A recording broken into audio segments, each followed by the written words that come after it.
Bonsoir grand-père Tchefolo. Bonsoir Moussa Tchekolomba. Bonsoir mes petits amis. Grand-père Tchefolo, on veut ce soir que tu nous parles de la période coloniale et des luttes d'indépendance. Petit Moussa, parlons d'abord de l'administration coloniale. Elle mit les pays soumis en couple réglé. La colonie est donc divisée en cercles. Cette division territoriale est répartie souvent des provinces traditionnelles entre plusieurs cercles ou colonies. C'est ainsi que le Ouassouloum est segmenté sur le Soudan. La Guinée et la Côte d'Ivoire, le Kénédougou entre le Soudan, la Haute-Volta et la Côte d'Ivoire. Petit Moussa, si le gouverneur administre la colonie, le véritable patron sur le terrain reste le commandant de cercle, investi des pouvoirs de police, de justice et de levée d'impôts. Épaulé par les adjoints et des auxiliaires, interprètes, tirailleurs, commis, il contrôle le chef de subdivision et le chef de canton. Petit Moussa, en vertu du régime de l'indigénat, le commandant peut sanctionner à tout moment un indigène. La résistance opiniâtre des éléments touaregs, mobiles et réfractaires à l'ordre colonial, vaut pour leur région un mode d'administration particulier, dit indirect, lequel s'appuie largement sur les chefs traditionnels. Grand-père Tchefolo, ont-ils les colonisateurs entrepris des travaux de mise en valeur de la colonie? Petit Moussa, considérés comme des terres fertiles, les nouvelles possessions sont à mettre en valeur, c'est-à-dire à exploiter selon les besoins de l'extérieur. C'est ainsi qu'au lendemain de la Première Guerre mondiale, la métropole lance une politique d'équipement des colonies. Au Soudan, celle-ci se concrétise par la construction d'un chemin de fer reliant Dakar à Bamako et dont la mise en exploitation débute en 1924. Des maisons de commerce telles que la Compagnie française de l'Afrique occidentale, CFAO, et la Société commerciale de l'Ouest africain, SCOA, s'installent dans les centres de la colonie. Elles vendent des biens de consommation importés d'Europe, verroterie, textile, pacotille, et achètent les produits locaux voués à l'exportation. À partir des années 1920, l'administration coloniale introduit des cultures industrielles, coton, arachide, qu'elle force les paysans à produire.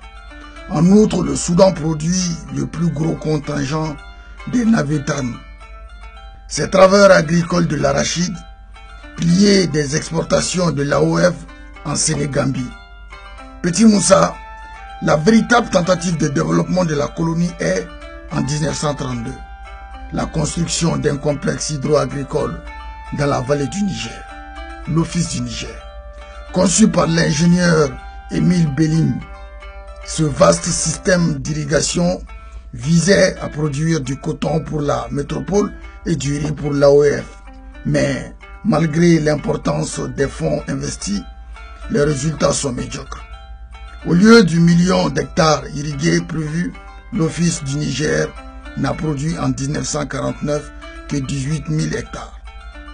Petit Moussa, cette domination coloniale a bouleversé la société africaine.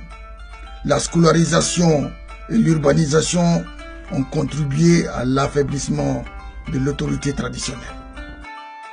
À l'ancienne structure de pouvoir fondée sur la naissance, s'est superposée une élite nouvelle formée à l'école coloniale. Justement, grand-père, peux-tu nous parler un peu de cette école coloniale?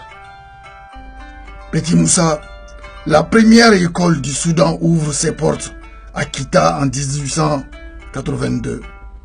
Elle fut suivie en 1886 par la création à Caille de l'école des otages, fils de chef, laquelle fut transférée à Bamako en 1915 et devint le lycée Terranson de Fougères, actuel lycée Askia Mohamed. Les fonctionnaires et les futurs dirigeants du pays, quant à eux, étaient formés dans les écoles coloniales fédérales comme William Pointy à Dakar. Ces bouleversements politiques, économiques et sociaux, Petit Moussa, ont poussé les indigènes à se soulever contre la colonisation. Cette résistance prit des formes diverses selon le lieu et le moment.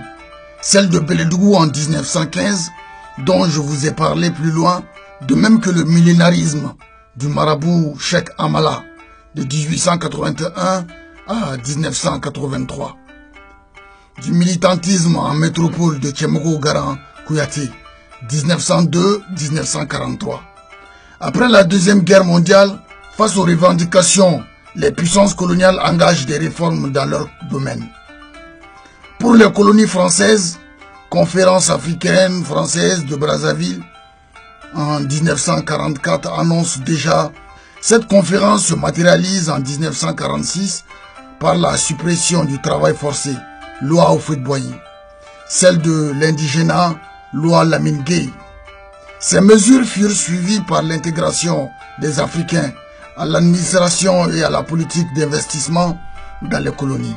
Donc, Petit Moussa, jusqu'en 1958, le processus de décolonisation se caractérise par l'assouplissement du système colonial. Les anciens sujets deviennent citoyens de l'Union française, les territoires d'outre-mer sont représentés, l'Assemblée nationale française et c'est d'une assemblée territoriale. Petit Moussa, c'est ainsi qu'en 1956, le vote de la loi cadre défaire instaure un conseil de gouvernement au sein de chaque territoire.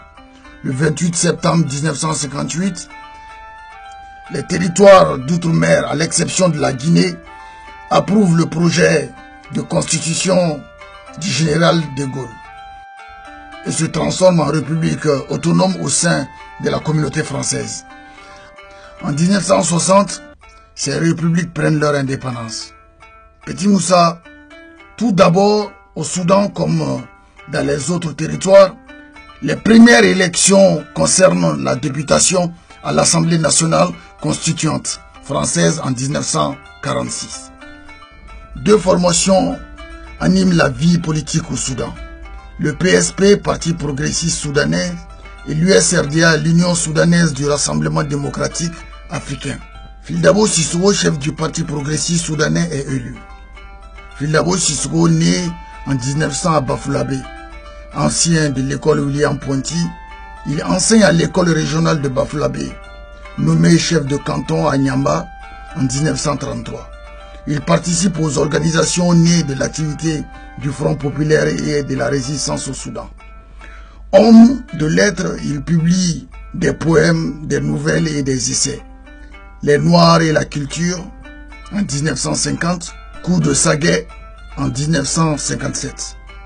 En 1944, alors chef de canton, Fildabo Sissoko envoie deux opuscules remarqués à la conférence africaine française de Brazzaville, à laquelle aucun Africain ne participe. Il débute dans la politique en 1945 avec son élection à l'Assemblée nationale constituante en 1946 comme député de la seconde chambre de la circonscription électorale du Soudan-Niger. Il fut député de la deuxième Assemblée nationale française constituante en 1946, de l'Assemblée nationale française en 1946, 1951 et 1956. Fildabo Sissoko incarne à travers le PSP un mouvement conservateur opposé à l'option sociale de Modibo Keïta. Il meurt en 1964 en détention dans le nord du Mali et dans les conditions suspectes.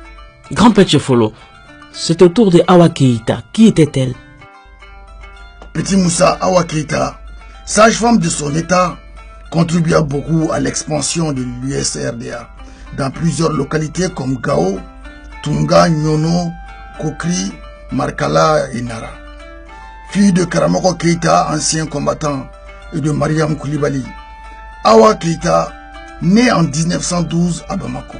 Élève de l'école des jeunes filles et au foyer des métisses de Bamako, elle suit ensuite une formation médicale à l'école africaine de médecine et de pharmacie de Dakar de 1928 à 1931. Comme sage-femme, elle sert dans presque tous les cercles du Soudan français. Au contact quotidien des populations, elle concourt efficacement à l'expansion des idéaux de l'USRDA. Avec Aïssa Tasso, elle fonde le syndicat des femmes salariées de Bamako.